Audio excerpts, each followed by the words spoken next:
What's up, dudes? Max here, back with another update to Injustice 2. There's a ton of fighting games out there right now that I'm really wanting to get more time with, so I'm just trying to keep up with everything that's happening, because today there was a huge update to Injustice 2 on the PlayStation 4 version that is acknowledging a whole bunch of bug fixes, as well as making room for all the brand new DLC characters, including the first one, which is presumably Red Hood, because the dude is right there.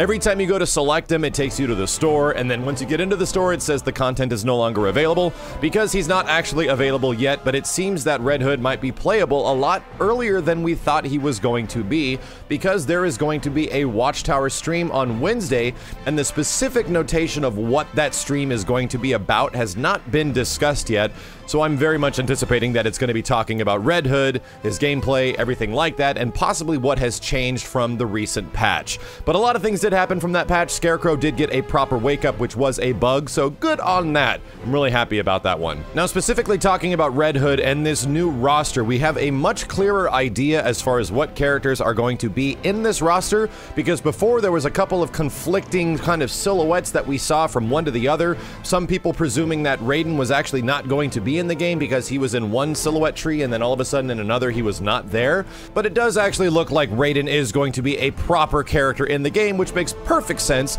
because characters talk about him during certain interactions. So we can scratch that one off. Raiden is an almost guarantee, and then on the opposite side we can start talking about the characters that we absolutely know exist. Red Hood is in the middle, and the one that's to the left of Swamp Thing is most guaranteed to be Sub-Zero, so we already have a pretty decent confirmation of 4 DLC characters. Now, if there's one other one on here that is a guarantee similar to the conversations we spoke about before, I don't think any other character can possibly fill this silhouette other than Black Manta, so there's a pretty good chance that that one is absolutely Black Manta. But the remaining few are pretty interesting and kind of line up with my initial thoughts of who they could be, especially for one now that really gives a huge nod in terms of who it could be. Let's just start off with the bottom left. I'm gonna say this one is actually Enchantress, the one that's next to Black Manta. I'm really not surprised that Enchantress would be in the game, especially considering that Suicide Squad was a thing that was going on while the game was being made, and the decisions to put her in the game are probably made many, like, if not like a year ago. So there's a very good chance that this one does look like it's going to be Enchantress. Above Enchantress is kind of a mystery still, but I still really firmly hope that this character is Azrael. I honestly think Azrael is one of the coolest character designs in the game, and if it isn't Azrael, I hope that that character eventually gets added as a premium skin of some kind, because he would fit perfectly on Robin the way he currently is right now with the sword.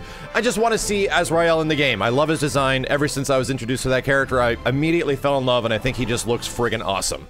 Going over to the right side, to the right of Poison Ivy, is most likely Starfire. We don't know a ton about Starfire yet, including the fact that whether or not she's going to be a keep-away character, a close-range character. I'm very curious if we're going to see more of these characters than just maybe Red Hood on the Wednesday stream, but we don't even have confirmation if we're going to get Red Hood information, so that one most likely, 99% is Starfire. Then, of course, we got Raiden right below next to Brainiac, and the one that's to the right of Raiden, I think still remains to be a mystery. We all know that one of the most requested characters for Injustice 2 was Spawn in terms of character polls and things like that, but I don't really see any character silhouettes here that are matching up with Spawn. So right now I'm going to say that Spawn might not actually be a part of the initial 9 characters that are going to be coming out for the game. That is disappointing at the same time, but if they make it some other awesome, really damn cool characters, I'll be happy with that, because I am firmly believe in my heart that Spawn will be in an NRS game at some point. Above that, though, is, like I said, one of the biggest hints because the character is tiny.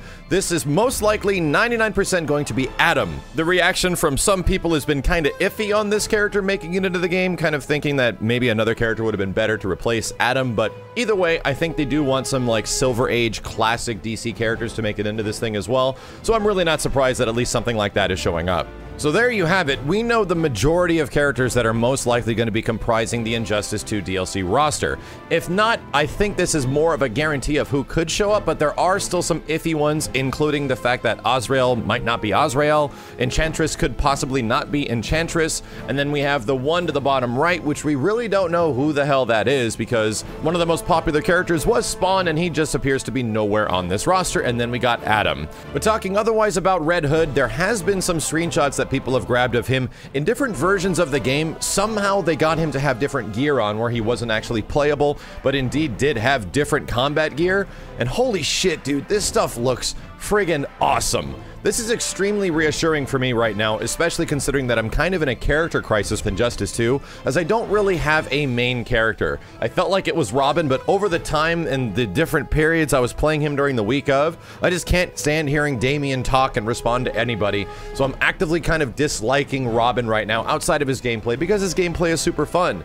Other characters like Swamp Thing, which is going to be coming up, and Scarecrow, which I think Scarecrow is one of the coolest damn characters in the game. I just really want a character that blends with me in every single regard. I love the way he looks, I love the way they play, you know, everything like that. And I'm hoping that Red Hood is going to be that character, because some of these outfits, dude, like, holy shit, looks friggin' awesome. I'm just hoping that the gun kata and all that stuff isn't going to boil down to long-range keep-away gameplay, and the majority of it is going to be for sick-ass, close-range gun-fu type stuff, and it definitely looks to be that way, and hopefully we'll find out more come this Wednesday. As always, dudes, thank you a ton for watching. I'll be back with more Injustice 2 updates for the stuff that really interests me as soon as possible, and I'll be doing more week of starting very soon, and the next one will be Swamp Thing. As always, guys, thank you a ton for watching. My name is Max, and I'll see you next time.